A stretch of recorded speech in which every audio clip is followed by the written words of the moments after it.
Radio Publique Africaine.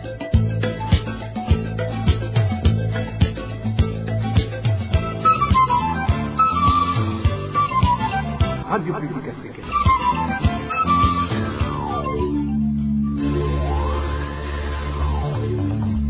Ni umwanya w'amakuru mu Kirundi. Mukaba muyashyikirizwa na Emmanuel Nyongeko. Turi ku munsi wa gatatu igenekerezo rya 19 ukwezi n'igitugutu umwaka wa 2022 ndabaramutse ndanabahe n'ikaze yo kwirikira amakuru mwateguriwe n'uruganda rwa radio RPA ijwi y'abanyagihugu narahera ku ngingo nkuru ashimikiye ko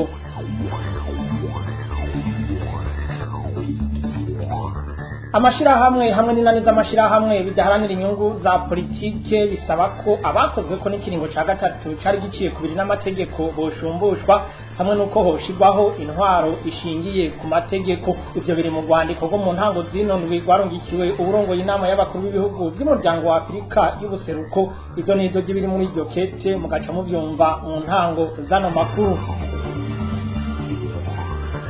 Intara ya Karuzi ifata iya mbere mu bijanye no gufungura nabi mu cegeranyo c'ishirahamwe gitaho ineza y'ibibondo UNICEF berekana ko ibitigiri by'abantu bafungura nabi bibandanya kwiyongera ku murindi udasanzwe navyo nyene twabiteguye mu gihe habandanya kuvugwa ubukene bw'umwavu w'ikizungu uhingurwa n'ishirahamwe FOMI. Bamwe mu bategetsi batungwa gatoke kuba basahura na muke ubonetse muri ano makuru turaza kubashikana mu buraruko bw'igihugu. Iyi yari incamake mu kanya turinjira mu idonido y'ano makuru.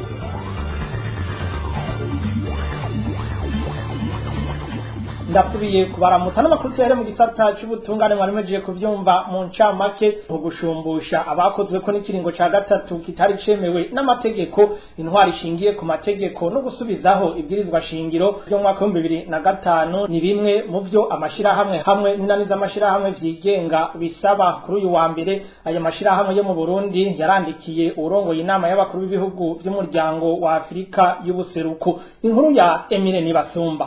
Ni Evariste Ndayishimiye arongoye akarere ka Afrika y'ubuseruko amashirahamwe adaharanira ivyicaro vya politike yo mu Burundi yandikiye amusaba kugira icakoze kugira hatunganywe ibiganiro bidakumira vyotuma impunzi bihumba amajana zitahuka mu iteka mu gihugu c'amavukiro. Ivyo biganiro bitunganijwe n'akarere ngo vyotuma kandi abagwaniye yubahirizwa ry'ibwirizwa shingiro basubizwa iteka bakanashumbushwa inyuma yo gucafuzwa no kunyagwa ivyabo biciye mu butungane bwakoresheje n'abanyepolitike bubashira no ku mitahe itahawe agaciro n'igihugu na kimwe kw'isi. Ivyo umukuru w'igihugu c'u Burundi Evariste Ndayishimiye ngo yobigira mu ntumbero yo gushira mu ngiro urubanza rwaciwe na sentare y'umuryango wa Afrika y'ubuseruko ruvuga ko ikiringo ca gatatu c'umuhisi Pierre Nkurunziza yasubiriye cahonyanza amasezerano y'Arusha, ibwirizwa shingiro ry'u Burundi hamwe n'amasezerano agenga umuryango wa Afrika y'ubuseruko, kubera ko sentare ya Afrika y'ubuseruko yemeza ko amasezerano ya Arusha ahambaye cyane kandi ategerezwa gukurikizwa. Ayo mashirahamwe asaba Evariste Ndayishimiye gufasha kugira ngo hasubizweho ibwirizwa shingiro ryo mu 2005 na rigibwirizwa shingiro ryo mu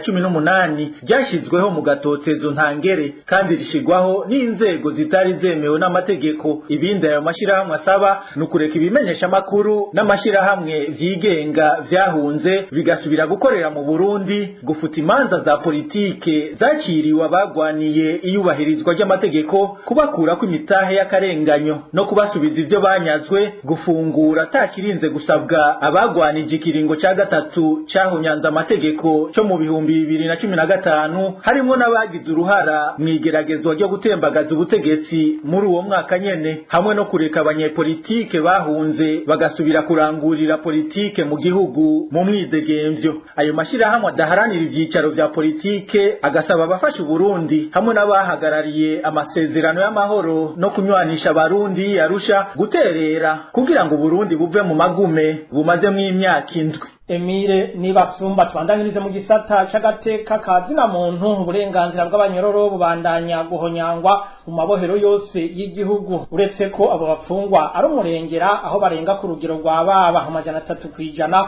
Ubushobozi bw'amabohero ishirahamwe gishinze kurwanya isinzikazwa ry'ubuzima bwa kiremwa muntu Akate Burundi ryerekana ko mu mezi 3 aheze abanyororo bimwe uburenganzira bwo gufungura kwivuza hamwe no kwidegembya kandi babirekurirwa n'amategeko. Ines Gakiza. Amabohero 10 ari mu ntara 10 zitandukanye: Muramvya, Bujumbura, Gitega, Rumonge, Bururi, Muyinga, Bubanza, Ruyigi, Rutana na Ngozi yagenewe kwakira abafungwa 4294 ariko gushika kwa 31 Nyakanga no mwaka yarimwe abanyororo 12323 hamwe n'inzoya 117. Mu cegeranyo cayo cerekana ihonyangwa ry'uburenganzira bw'abanyororo ryakozwe mu kiringo c'amezi 3 aheze mu Kakaro, Nyandagaro na Nyakanga, akazi Burundi igaruka ku burenganzira bw'abo bantu barenga 12,000 bwagiye burahonyangwa.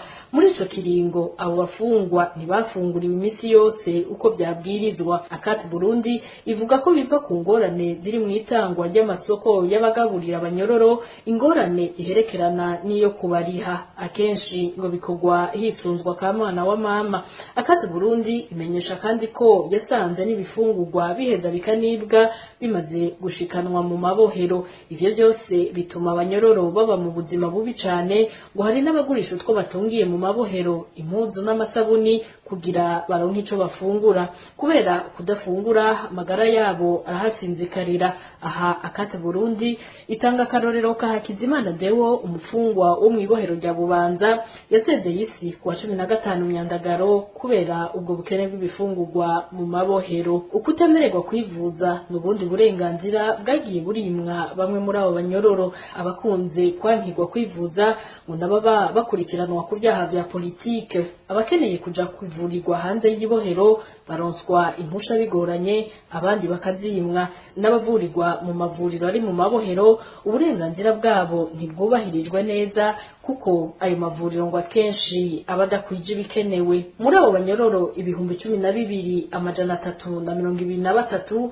Akazi Burundi yasanze abaciriwe imanza ari 5,309 gusa, 6,882 bandi ntibaracirwa imanza. Ugufungwa hadakurikijwe amategeko nirindi honyangwa ry'agateka k'abanyororo. Abatari bake iryo shirahamwe ryishinze kugwanya ihohoterwa rya kiremwa muntu rivuga ko bafunzwe ku karenganyo. Harabejejwe abahejeje umunyororo wabo n'abagiriwe ikigongwe ariko bagiwe kuva mu mabohero, abandi nabo bari mu buroko atangingo nimwe bashirayo ihari.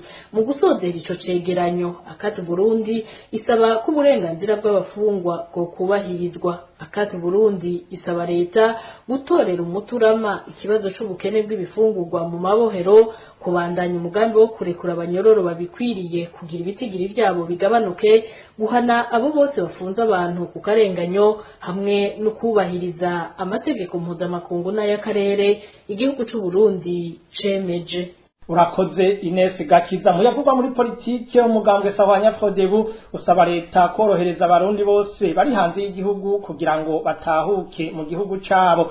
Vyavuzwe n'urongo y'uwo mugambwe mu kiganiro yahaye abamenyesha makuru kuri uyu wa gatatu, mu gihe kuri uyu wa gatandatu za hazokwibukwa imyaka 29 iheze President Melchior Ndadaye agandaguwe. Ku bwa Petero Karaveri Nahimana, mu gihe hari abarundi bacumva ko atamutekano bafise ngo ntawovuga ko hari terambere ryoshikwa ko twarabonye yuko mu minsi iheze hariho nk'abantu bari bahungiye hanze bafise ubwoba ariko baragarutse, ariko ntibaje bose.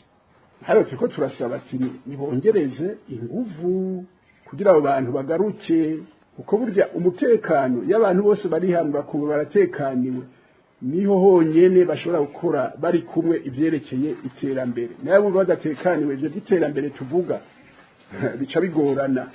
Kumwe wese acagira ati sizi icyo nzobe. Abarundi twemeye kuja mu ntwaro ya demokarasi. Intwaro ya demokarasi nayo ifise amategeko.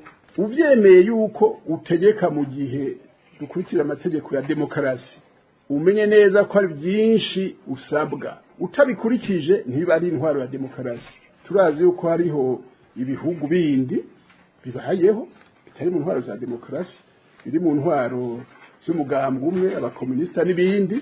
Abo ibituriko turadondagura abanyagihugu ntibabisaba. Oya, babisaba. Leta ikora uko ishaka, ikababwira ati mwende abategetsi nibi nta bindi, nuko bimeze. Kandi hariho bashobora gutera imbere. Ariko twebwe twiyemeje turi muri demokarasi, umenye yuko hari ibyo abanyagihugu bagusaba nibyo rero dukora ngaha twebwe umuganga Sanya Frodebu muri demokarasi hari ibyo dusaba leta. Uwo yari Petero Karaveri Nahimana arongoye umugambwe Sahwanya Frodebu. Inyuma y'akaruhuko gato turatandukira igisata c'intwaro. Abasirikare b'abarundi bagiye mu gikorwa cyo kugarukana amahoro mu gihugu ca Somalia ngo ntibizeye namba ibiherutse gushikirizwa na Lieutenant General Diomede Ndegeya ko bagiye kuronswa vuba agashiruka bute kabo baheraniwe. Bemeza ko naho umuryango w'ubumwe bwa Buraya uherutse gutangira rimwe agashiruka bute kangana n'imiliyoni 600 z'amafaranga y'amanyaburaya bobo batazoronkera yabo ku gihe ngo kuko leta y'u Burundi yabigize umugenzo kuyabaha isorosoro kandi mu kiringo kirekire ibitandukanye na bagenzi babo bava mu bindi bihugu. Kurikira umwe muri abo basirikare yaganiriye na radio RPA. Twebwe abasirikare dusanzwe turi muri Somalia dusigaye tugendwa n'ishyirahamwe rya Akunisi rishasha twarabonye Lieutenant General Ndegeya Jonet atwizeje yuko hamwe ibisisa ramuka zibonetse twova mu birarane by'amafaranga twaduheraniwe. Ariko twebwe rero ku basirikare b'abarundi nta cyizere kinini cyane n'ayo mafaranga yaboneka yuko turonswa ayo mafaranga akaja ku makonti yacu hakiri kare. Igituma ata cyizere nuko ibihugu bisanzwe turi kumwe n'igihe twagengwa n'ishyirahamwe rya MISOM bo amafaranga yashaka ku makonti yabo hakiri kare. Ariko twebwe mu gihugu iwacu i Burundi bakatubwira ko ayo mafaranga atarashika. Aho ni mu gihe twahora tugengwa n'ishyirahamwe rya MISOM. Rero ku ishyirahamwe rya Akunisi rishasha aryo ryari tugenge ahanini twebwe twasaba yuko hamwe amafaranga yaramuka abonetse igikuru cyihuta nuko twebwe abasirikare b'abarundi batubwira ko amafaranga yashitse i Burundi kuko twebwe ahanini byaboneka neza yuko yashitse mu Burundi babanza kuyakoresha ibyabo bakadandarisha gutyo bakadakoresha ko mu nyuma ari uko atubanje gusemerera ku bukene butwishe n'ibindi. Ikindi twasaba ishyirahamwe rishasha nuko yaba byakunda byo dusaba nimero do konti zacu gutyo bakadisha kuri konti yacu leta bakayihereza ayayo natwe bakaduhereza ayacu. Nuko ya MISOM ya mbere turazi nyene byagenda baragacuruza n'amadolari gutyo ukagura isabuni isiraje korogate ariko gushika ubu nta siraje nta korogate dufise. Ibyo byose leta ntiyemera kuduhindura ayo madobisi kugira ngo twikenuremo mu gihe bahora batungira idolari nk'amajana 5 gutyo ukikenura ariko rero gushika ubu nta kintu kimwe twigera turonsa. Rero twebwe rero twasaba ishyirahamwe hamwe ramukabone ko twomenyeshwa ko ayo mafaranga yashitse i Burundi tukamenya ko twishyuza leta ariko na leta nyene nkuko byahora nuko yosubire akaranga akabisanga no muri Somalia ko yakeneye gutyo tukagura ikirage cyane korokati cyane isabuni kuko ubundi bubaye bwishimiye ko ikirage korokati n'isabuni aribwo buzohora bubiduha nkuko byara muri ya MISOM ariko gushika ubu ntihate kuturikira isabuni cyangwa ikirage cyane ayo makorokati. Ahandi harangwa imyidogo ni mu bahoze ku rugamba basubijwe mu buzima busanzwe batanditswe muri rusansuma ruberekeye rwabaye mu mpera z'ukwezi guheze kwa Nyakanga. Abo basubijwe mu buzima busanzwe basigura ko ico gikorwa camaze umwanya urumerumara kuko cakozwe bamwe bataraho bari kwiyandikishiriza abandi bakavuga ko amakarata yabo yatakaye. Ni nkuru tubaza Josiane Muzaneza. Ugo rusansuma rwatambiwe kugenekerezo rya 21 Nyakanga uyu mwaka rukaba rwakozwe n'ubuyobozi bukuru bujerwa bahoze ku rugamba. Bamwe mu bahoze ku rugamba baganire na RPA bamenyesha ariko ko muri bo hari abatashoboye kwandikwa kuko batari hafi yaho bavuka ugo rusansuma rwariko rurabera. Umwe muri bo aravyigana. Abahora mu gisata ca kera babaka amabaji n'abavuye mu ishamba ariko bade mu birizi bagashavuga ngo mwese yandikishe ku ntara avuka mugabo ibintu menga biri mu gipfungo kuko hariho bankira kwandika n'abandi bemerera rero hariho ababimenye batera usanga bageze kure tumaze kuduga mu ntara zacu dusanga baraturenganye. Bamwe mu bakurikiranira hafi ico gikorwa bavuga ko uretse ko abiyandikisha bari benshi ubwo rusansuma ngo rwakozwe mu minsi mike cyane ivyatumye bamwe mu bahoze ku rugamba bataye amakarata yabo badashobora kwiyandikisha mu kiringo c'iminsi 2 yari itegekanijwe. Abantu bakoze roventeye erovende roventuwa bacavuga ngo bazogaruka bari abantu ruzuye ku biro vya province baraheze mbere bacara basabira abantu baje kubasansura baje babyujumbura muri etamajor bakora gushika no ku mugoroba mw'ijoro bagize ikibazo n'abantu baba yamaze guta amabaje umva camara ngo wataye baje unagende ngo kwa OPG no kudekarara ugaye kudekarara bakunze kugusa kubarusha mu mashini barayifise abo bahoze ku rugamba basaba ubushikiranganje bwo kwivuna abansi na cane cane ubuyobozi bukuru bujejwe abahoze ku rugamba kuva mu gacerere kugira ngo baronswe nabo nyene amahirwe yo kwisansumisha bongere banamenyeshwe ryari urundi rusansuma ruzosubira kuberako. Josiane Muzaneza nari nabiciye ku masonga navyo nyene buramatari w'intara ya Kirundo yagirizwa n'abanyagihugu arongoye kunyuruza ifumbire ritangwa n'ishirahamwe FOMI. Ni mu gihe abo banyagihugu bavuga ko kuri uyu wa mbere hari umwavu wavanywe ku muhana w'uwo mutegetsi ukajanwa ahantu hatamenyekanye, bakababazwa kandi nuko abashize ahabona ubwo bunyonyezi bariko barahirwa buhongo. Ni inkuru ya Dani Claire iratwumva. Abanyagihugu bo ku mugwa mukuru w'intara ya Kirundo bagiriza Hatungimana Albert buramatari w'iyo ntara kunyuruza umwavu bahawe n'ihinguriro FOMI bafatiye ku vyabaye ku munsi wa mbere uheze, aho hari abasore bane babonye imodoka yo mu bwoko bwa Dina iriko irapakira mu rugo kwa buramatari amatona ashika kuri 3 y'uwo mwavu nk'uko bivugwa n'uyu munyagihugu waho mu Kirundo. Uwisezeri haje mwavu hama buramatari akifata itoni bitira bitatu arazibika muhiri wiwe. Hama rero ejo Dina yagiye kuwupakira. Hama rero hariho abahungu bashika bane bashiye babivuga ati wa mwavu arawutwaye ko buramatari ariko aradukorera amakosa azarafata umwavu canke ibindi byose ugasanga barabinyegeje akaja kubidandaza azikavuga mu rudandaza rw'ibintu vyinshi muri za magendo. Abo banyagihugu babazwa rero nuko mu gihe uyu mutegetsi atari karakurikiranwa kuri ubwo bunyonyezi wewe nyabuna ariko ahiga bunyamaswa abo bashize ahabona ubwo busuma. Icyabaye basha abo bahungu bose nta numwe ari ngaha mu Kirundo bose banyitse kubera ariko arabahiga bashaka bafunge. Amaca dusumira avuga yuko we badashaka bafungira aha bafite n'ubwo baboko no kubica bobica bamaze rero gukwepa.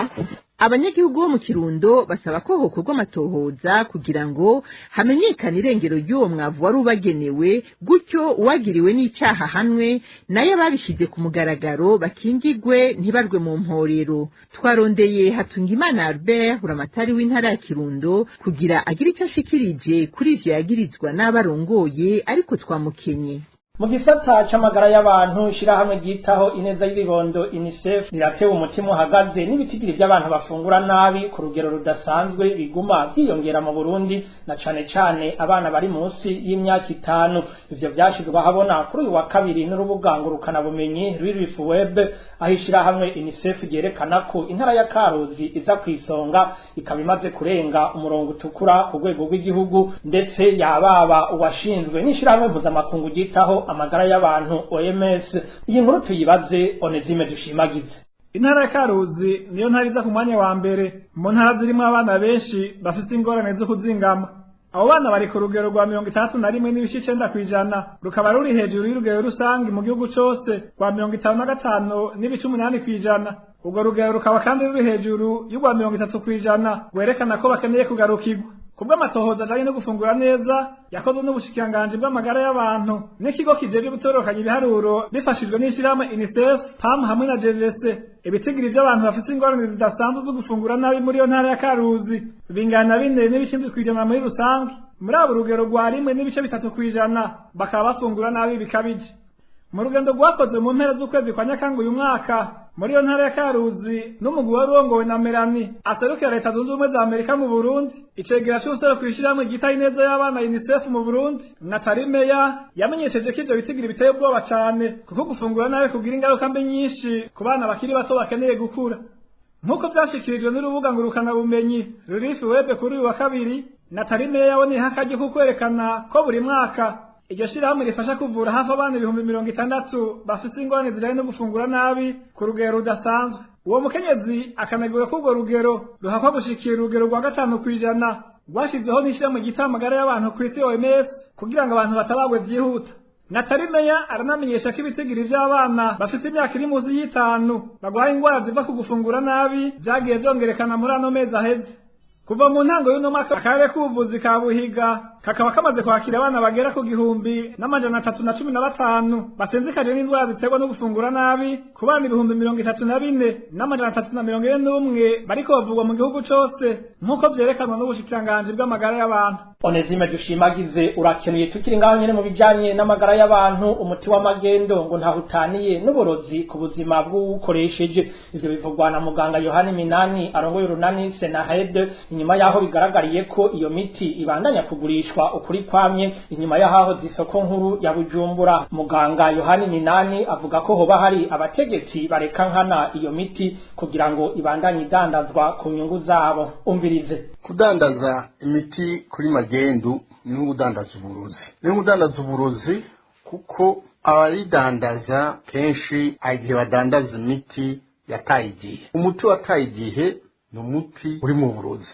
Ni uburozi kandi ntuvura. Na cyane cyane ko iyo miti tutaba tuzi niyo iva n'igihe yamaze naho yabitswe. Ko ibyo byose nibyo bigira umuti mwiza. Rero kudandaza imiti muri magendu ni nk'udandaza uburozi. Ntabwo ari ibintu bisanzwe na gatoyi ko leta abategetsi bari Bujumbura bashobora kureka ivyo bintu bikabandanya bigirwa. Ni ukuvuga ko mu bo biravye harimwo abukumbure abatuma iyo miti ija ku rudandazwa rwa magendu kubera inyungu zabo.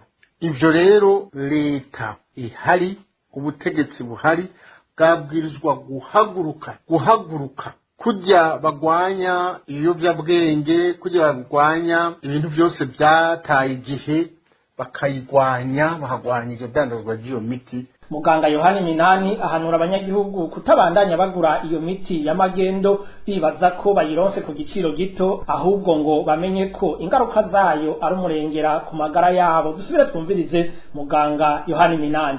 Abanyagihugu nivyo baravuga bati iyo miti kugwa make, yoreka kugwa make kandi kenshi na kenshi yinjire tatanze imisoro cankwe ari miti babivye nico gituma kugwa make. Mugabo bamenye ko ibya make biterwe ubwenge buke. Yose ibintu kuri make hari giciro uriha. Nta numenya yuko iyo miti koko ivura. Nyinshi ni miti tagiramwo umuti, no kuvuga umuti uri imbere ntuba ari umuti ukwijije doze kenshi na kenshi. Iyo miti nico gituma twayidandaza kuri make cyane kuko aba ari miti dakwiriye. Ariko uyimize igihe ashobora kuvuga ati noroherewe mugo nukoroherwa, ariko ufashe nk'amantibiyotike ujya urayafata adakwiye arapinda agati igihe cyo kuzovura ku mubiri ku ngwara. Nico gituma abanyagihugu nibarabe ngo iyo miti igugwa make bamenye yuko barimo baragura uburozi. Imbere yo gusozera no makuru tubabwira inkuru ivugwa muri quartier Kajiji ni muri zone Kanyosha muri commune Muha mu gisagara ca Bujumbura, aho bamwe mu badandaza bo muri iyo quartier ya Kajiji bidogera umukuru w'iyo quartier kuba yakoresheje inguvu kuri uyu wa gatatu mu kubugaza bose ngo bitaba inama yagirishwa n'umukuru w'igisagara. Iyo myidogo bayisangiye kandi n'abakiriya babo bavuga ko byabahungabanije kandi ko hagiyemo n'igikenye ngo kuko mu zindi quartier ibikorwa by'urudandazwa bitahagaritswe. Ni inkuru ya Eroge Divin Remesha. Mu gihe kuri no wa gatatu ari yatekanije ko umukuru w'igisagara ca Bujumbura agirana inama n'abanyagihugu muri zone ya Kanyosha commune ya Muha, bamwe mu badandaza muri quartier ya Kajiji babwiye RPA ko batorohewe. Imvugo nuko umukuru wa quartier ya Kajiji Minani Ferdinand aherekejwe na bamwe mu mbonera kure hamwe na bamwe mu batowe nk'abahuza bugaje abadandaza bose ku nguvu ngo bitabe iyo nama. Bamwe mu badandaza ngo batewe n'ubwoba ko bazohanwa cyane nk'uko rino soko ryacu ribivuga. Hazindutse hugazwa amabotike, amaresitora, ibishobodo karitsiye nawe yasambaza utuntu tw'abantu bariko baradandaza. Hariho n'abugariwe amabotike amwe arimwo amagufuri, ayandi ugara ufata ifunguro niwe azifise, numva ataziguhaye ntushobora kudandaza. Ibishobodo karitsiye acavuga ko nejo batazoba bariko barakora. Zone ya Kanyosha igizwe n'amakartier indwi. Kubwa bamwe mu banyagihugu bo muri quartier ya Kajiji, umukuru w'iyo quartier ngo yakoresheje igikenye kuko mu zindi quartier ibikorwa by'ubucuruzi byabandanije. Nama bayitutse bamwe baragenda canke babiri bari kumwe, umwe aragenda undi agasigara aradandaza. Mugabo siko byabaye, babugaje babitsaje cane cyangwa mu kigwati bariko barakora, ahandi hirya mu Musamba bariko barakora. mu ruganda rwa RPA tukaba tutashoboye kuronka Ferdinand Minani aramuswa quartier ya Kajiji yo muri zone ya Kanyosha kugira ngo twumve icyo avuga ku myidogo y'abanyagihugu arongoye. Ni hano rero nshuti namwe bakunzi ba radio RPA ijwi ry'abanyagihugu duciye tugarukiriza amakuru yo kuri no wa 19 gitugutu umwaka wa 2022 ndabashimire mwebwe mwafashe akanya ko kuyumviriza bagenzanje umwe wese ku ntererano yatanze kugira ngo ano makuru ashobore gutororokanywa